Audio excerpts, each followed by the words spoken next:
Hi everyone. I wanted to continue on about what I was talking about, a continuation of Andrea Mills' video about when someone you love dies. I was talking about my dad who had broke his hip or the upper bone in his leg. And we went to see him and he was just waiting to get a date for surgery. So let's say it was on a Monday just for easier thinking. That he fell Monday night. So I got a call Tuesday, and my father fell and was in the hospital, so my older kids and I went up to see him. And then, it was odd that he was waiting so long to find out when he would have surgery. But we stayed quite a while, and then I was going to come up the next day to, either we figured we were going to be sitting waiting, in the waiting room for when he has surgery, or just, come visit him. So the day we would have seen him would have been, let's say, a Tuesday, and Wednesday would be the next day. And that Thursday, my daughter was going to go inpatient in the hospital for 10 days to see if she was having seizures. So basically, she would be in the hospital with me. Pretty much, the nurses weren't really doing anything. I was just going to be in a room with her, and she was going to have a video camera on her, and they were going to see if she was having seizures. So Wednesday, I get a call that my father's in hospice. And as I said in that other video, I just couldn't believe it, so I'm not going to go over the same thing again. But, so I went there, my older kids were there. I think I called them, they were closer to the hospital, and so my father was basically dying. How he went from just breaking a bone to dying, I don't know. I just don't understand it. But he was there in a bed. He was there, but he wasn't there. He was out of it. They were giving him a lot of morphine. What it's called is snowing a patient. When I went to nursing school, we learned about that. When people, when they die, they give them a lot of medicine just to keep them comfortable. And for some reason, my father was a DNR, do not resuscitate. That's not what he wanted.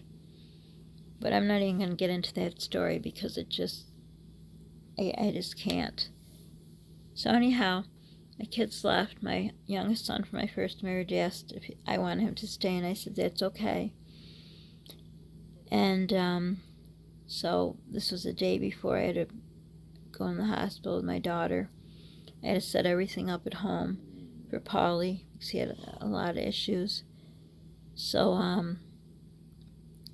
I was there. I think I got there at noon that day. Well, by the time they called me, the nurse called me.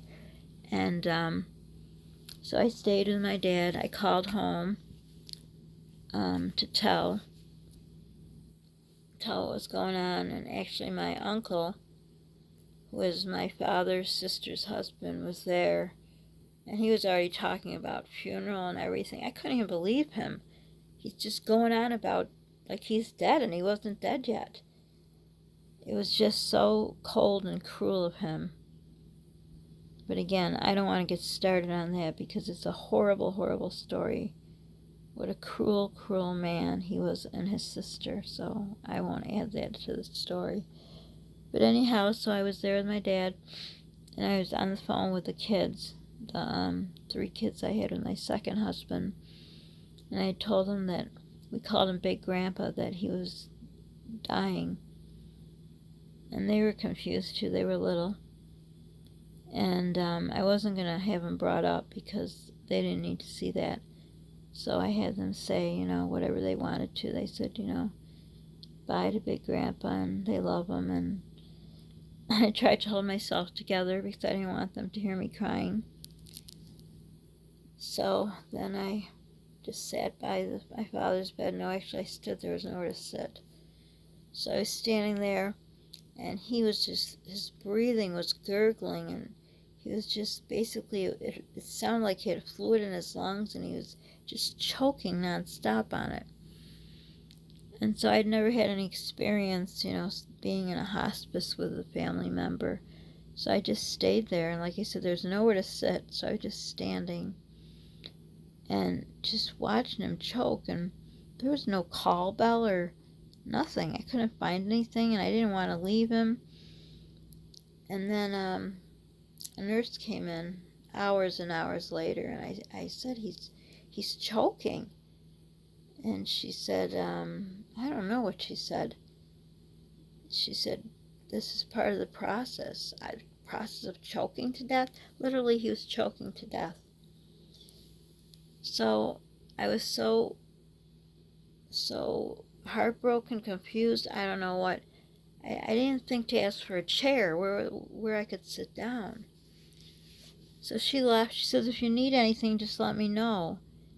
And in my head, all I was thinking is, how did my father go from waiting for surgery to he's in hospice? And this hospice was right in the hospital. There was a floor that was for hospice. So I kept talking to him and probably saying, don't leave, don't leave. I couldn't understand it. I was talking to him about he was in the hospital and he was waiting for surgery and just don't leave. And ironically, he had a real big window, and he used to work at Kodak. And he hated it. He used to tell me that red brick building where he worked at. I remember when I was a little girl, he used to drive me by and show me it. He says, oh, I couldn't stand that place. And ironically, I can't stand death. And from the window in his room, I went to look out the window just to kind of catch my breath. And I saw the building with the sign that said Kodak. And I thought, oh my gosh, there's a place that he hated so much. And here I am standing with my father where I hate to be, around death. It was just ironic. It's a place that he hated. He worked a lot. He made a lot of money. He was able to buy 23 cars for cash. So he might have hated it, but it was good to him. It was back in the day when there were Kodak bonuses. And all the time in March, all the TV commercials would say, if you have your Kodak bonus, just come in with your, I guess they got something ahead of time that said what their bonus would be and all. And, spend your money here and there. But anyhow, I would be standing at his bedside, talking to him as he's choking and gagging, looking to the sign that says Kodak. Just nothing was making sense to me. All I knew was, here I am at my father's deathbed. Where was his sister? Where was his brother-in-law? Where were these people? These people that were horrible people. They were horrible to my father. Why wasn't his sister there at his deathbed?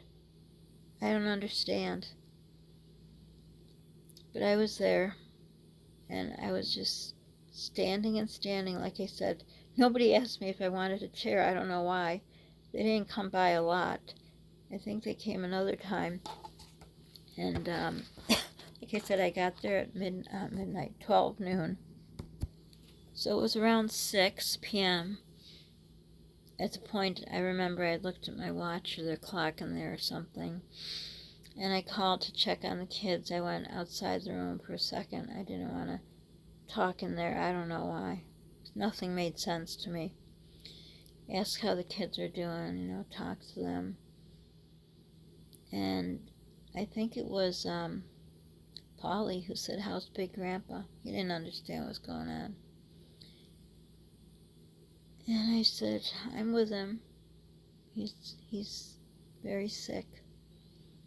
Then I went back, and, standing so long, I just didn't really feel tired. I just wanted to be there with my father. And the nurse, when she came in, it was like, I think it was 10 or 11 o'clock. I think it was more toward 11. And I said, he's choking, he's gagging constantly. I said, I've been here since noon. It's 11 hours later. I said, isn't there anything you can do for him? And then she tells me, you see that button there?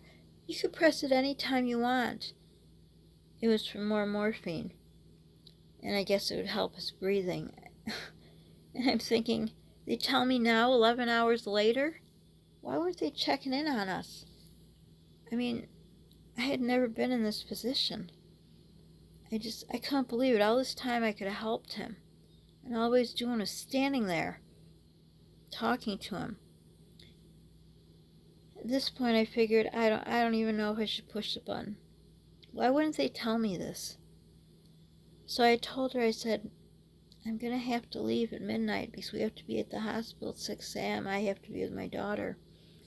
And I still have to go to the grocery store and get, all Polly's special stuff that he needed and food for the kids and set everything up for their father. And, he didn't take care of them the way I did. So everything had to be in order, and I had to write down all Polly's times for all his medicines and when he has to eat and everything. And I said, I don't want to leave, but I have to. I said, I could stay, but then I couldn't. I said, I want to stay as long as I can. I wanted to be there for him when he died. But I said, I really have to leave at midnight. And she told me, sometimes people don't die when you're there. They don't want you to be there. Maybe that's the case. Maybe it's not his time. I don't know, but I just felt guilty. As it got closer and closer to midnight, I felt bad. How could I leave? How could I leave him? How could he die alone? It must be awful to die alone. But I knew also I had to be there to set everything up for Polly. So it was just horrible. But I wasn't even thinking straight to think that it was horrible. All I knew is I didn't want to go, but I knew I had to go. So it was a few minutes before midnight. I talked to my dad, told him I loved him, said I'd be back. That, my daughter, his granddaughter, had to go into the hospital, but I would be back. And I kissed him, and I didn't say goodbye because I didn't feel he was going to go. Because I had been there 12 hours and he was still there. So I told the nurse, I said, I have to go. And, that's my cell phone number to please call me if, they feel I need to come. If they can tell, I guess, when it's near. And I said, call me. It doesn't matter, whatever I'm doing, I'll be there. So I had to walk quite a ways to get to the garage, and it was midnight and it was dark, and usually I'd be scared because it's not in a very good area of the hospital. But I just walked to my car and kind of on autopilot, and I was almost at my car. I had my keys out. I always have my keys out when I'm at night. My phone rings. I didn't think nothing of it. I thought it was, something from home. And I answered. It was the nurse. And it was about, I want to say, 12:05 a.m. And she said my father passed away. I couldn't believe it. I could not believe it. How could he do this? After I left, I was there 12 hours, and he didn't die. He had to die alone. And where was his sister? Sleeping? Shopping during the day? Where was she? He was really good to her. I don't understand. Where the heck was she? Why was she not there? I could do a vlog on these people, but they make me so sick, not just for that. For my whole life, they were horrible people. I couldn't believe at the end she still continued to be horrible, her and her husband. But they were. And I just stopped in my tracks. I couldn't believe it. And I would not stand in a parking garage at 12:05 a.m. at night. I would get in the car as quick as I could. And I was just like paralyzed. I couldn't believe it. I don't even know if it was registering. I don't know. It was such a confusing. Now when I'm talking about it, I feel dizzy. Just remembering. I still can remember like it was yesterday. So he was dead. How could this be? And now I had to go to the grocery store and get everything Polly needed, get food for the kids, get everything set up. I knew I wasn't going to get any sleep, just do what I had to do. And I was just in a total fog. I do not remember driving to the store. I do not remember what I bought. I know I put up Polly's schedule. And I think the next day when I was driving to the hospital, there was a call from that same kind of number. It was a hospital where my father was at, and I just continued on to, my daughter had to go to a different children's hospital, and so I had to get her all straightened. I thought, what's the point of calling them right now? It doesn't matter. He's gone. So anyhow, it was a lot. Everything happened together. And, oh yeah, I forgot. See, this is how much everything was a mess. On that day that they called me that he was in hospice, so that would be, like we say, Tuesday. Okay, so Monday he fell. Tuesday he was in the hospital. I don't know if I said it wrong just now. So Tuesday he would have been in the hospital when we went to see him. Wednesday was the day they called he was in hospice, and Thursday was the day my daughter had to go into the hospital. I almost think that was right. So Wednesday, I had a car accident right before the call. I had a car accident. I remember after the car accident, someone smashed into my car. And so we did a police report and everything. And then I remember I had to go to the bathroom really bad. I guess my nerves because of the car accident. And so I stopped somewhere, I don't know where it was, a McDonald's or somewhere, and I kind of just went straight to the bathroom because you don't like using the bathroom if you don't buy food there or something. And I wasn't planning to do that. I was, like I said, I was getting stuff ready when I had to be at the hospital with my daughter. But anyhow, now I remember when they called from the hospital, I was like, it didn't make sense what they were saying, and they said, could you come? And I remember saying, I just had a car accident. I remember that. I just said that because nothing made sense. So, it was an awful week, to say the least. Went from waiting for my dad to get a date and time for surgery to him being in hospice. So I had a car accident. I get a call he's in hospice. I'm there all alone with him for 12 hours. He doesn't die until I walk to the car in the garage. And then I was in the hospital with my daughter. And I guess he had made all his plans pre-planned and everything, which was good. Because I don't know how I would have done everything. But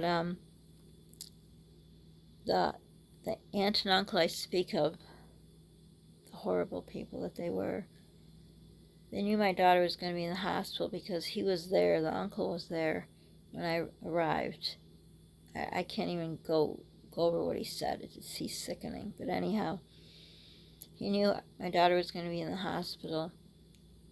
So what does he do? My father had a lot of money.